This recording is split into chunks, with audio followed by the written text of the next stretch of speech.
The bureaucratic culture that enabled these programs and their subsequent cover-ups represents a fundamental problem with how government institutions approach decision-making and accountability. The same institutional mindset that approved illegal surveillance programs and assassination plots also created elaborate secrecy systems to hide evidence of these activities from public oversight. The documents revealed that government agencies will go to extraordinary lengths to avoid admitting mistakes or accepting responsibility for institutional failures. The administrative costs of maintaining secrecy around these historical events far exceeded any legitimate security benefits from continued classification. Government agencies spent decades and millions of dollars protecting information that had no relevance to current national security concerns. The resources devoted to hiding historical embarrassments could have been used for addressing contemporary security challenges that actually threatened American interests. The document releases ultimately demonstrated that government secrecy often serves institutional self-interest rather than national security. The files revealed that agencies consistently chose to protect their own reputation over transparency and accountability to the American people. The pattern of excessive classification and resistance to disclosure showed how bureaucratic self-preservation instincts can override legal obligations and democratic principles. These revelations about government secrecy and institutional dysfunction raise fundamental questions about how bureaucratic culture enables and perpetuates questionable decision-making processes.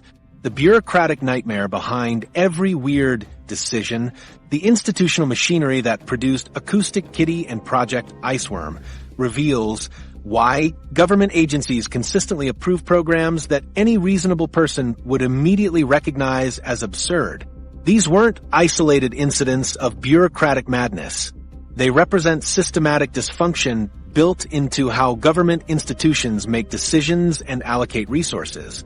Most bizarre government programs exist because nobody wanted to be the person who said no.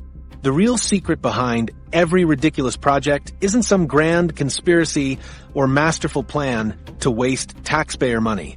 It's regular people sitting in conference rooms being too scared to tell their boss that surgically implanting listening devices in cats is completely insane. Someone proposed Operation Acoustic Kitty, and instead of laughing them out of the room, everyone nodded along because disagreeing might hurt their career prospects. The bureaucratic culture that enabled these Cold War experiments was built on avoiding responsibility at all costs. Government employees learned that saying yes to stupid ideas was safer than saying no to potentially brilliant ones. If you approved a ridiculous program like building missile bases in Greenland ice and it failed, you could blame external factors or implementation problems. If you rejected a program and it might have worked, you became the person who killed innovation.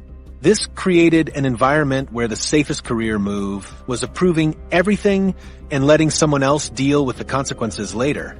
Committee meetings where reasonable people approved unreasonable ideas followed predictable patterns during the Cold War. Someone presented a proposal that sounded vaguely scientific or strategic.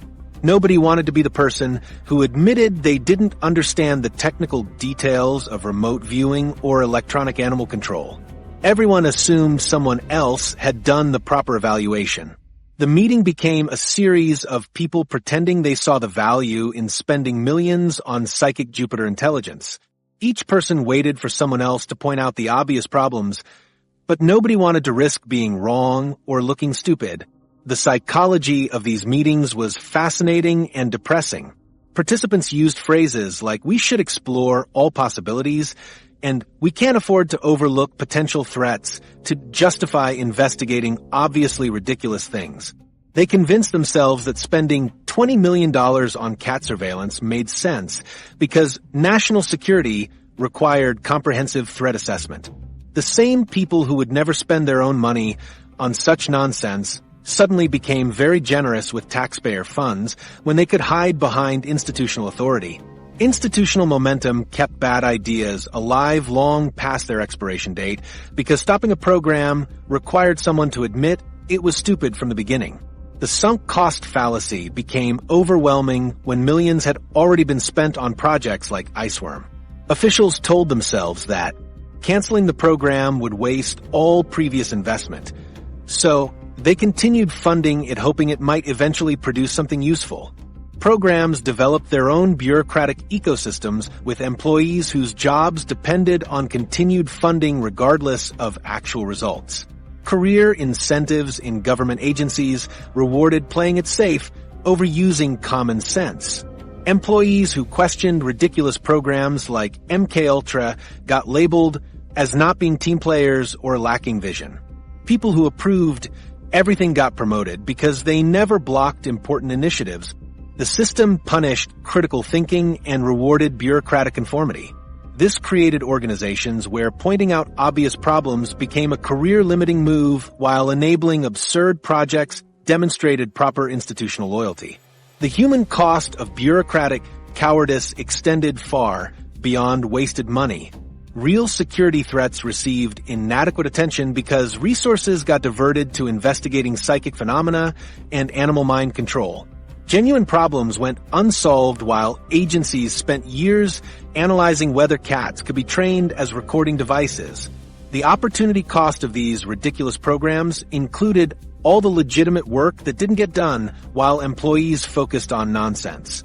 Government agencies developed elaborate euphemisms and jargon to make ridiculous projects sound serious and important. Operation Acoustic Kitty became an innovative surveillance initiative. Project Iceworm turned into strategic Arctic deployment capabilities. These impressive-sounding names helped officials convince themselves and others that absurd ideas deserved serious consideration.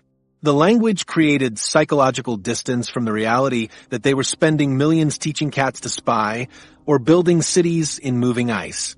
The bureaucratic process transformed obviously silly ideas into legitimate-sounding research projects through careful word choice and institutional framing. Programs got described using technical terminology that obscured their fundamental absurdity.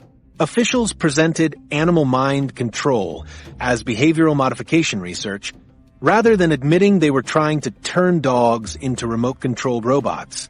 The formal language helped everyone involved maintain the illusion that they were engaged in serious professional work rather than elaborate practical jokes funded by taxpayer money.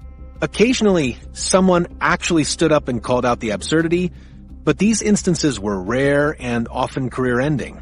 The officials who questioned whether building bases in Greenland ice was practical became known as people who lacked strategic vision rather than heroes who tried to prevent waste. The system punished people who spoke truth to power while protecting those who enabled dysfunction through institutional loyalty and procedural compliance. Fear of being wrong led agencies to investigate everything, no matter how silly it sounded.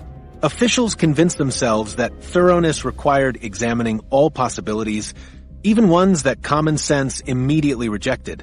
This created a culture where skepticism got treated as closed-mindedness and critical thinking became evidence of insufficient dedication to mission accomplishment. Agencies developed elaborate justifications for why they must investigate obviously ridiculous theories to ensure comprehensive threat assessment. The decision-making process became paralyzed by the possibility of missing something important.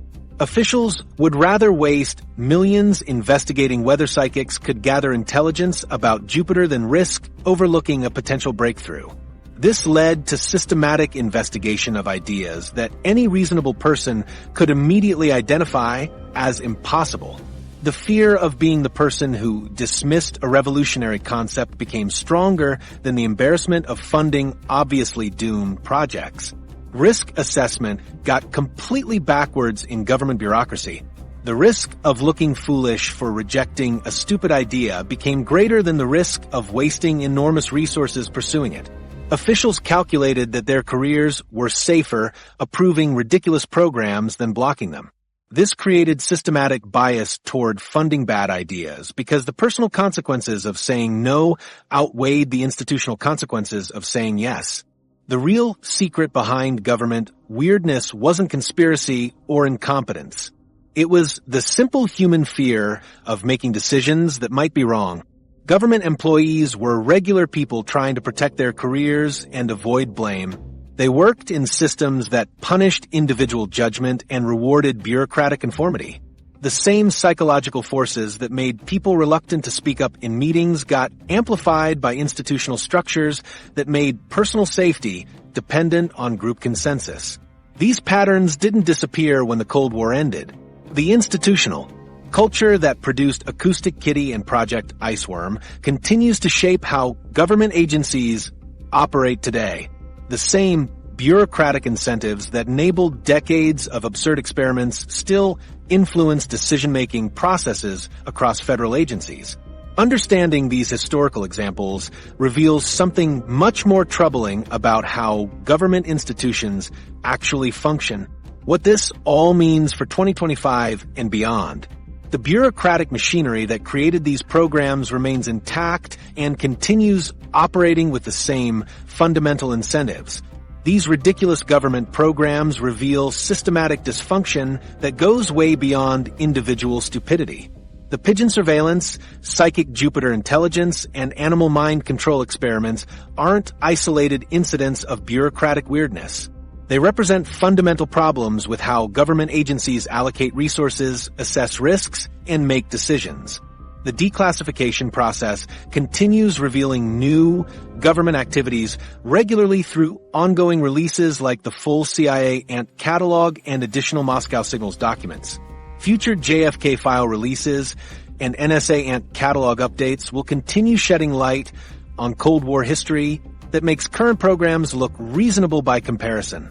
Right now, there are probably classified programs that future citizens will find completely ridiculous when they surface decades from now.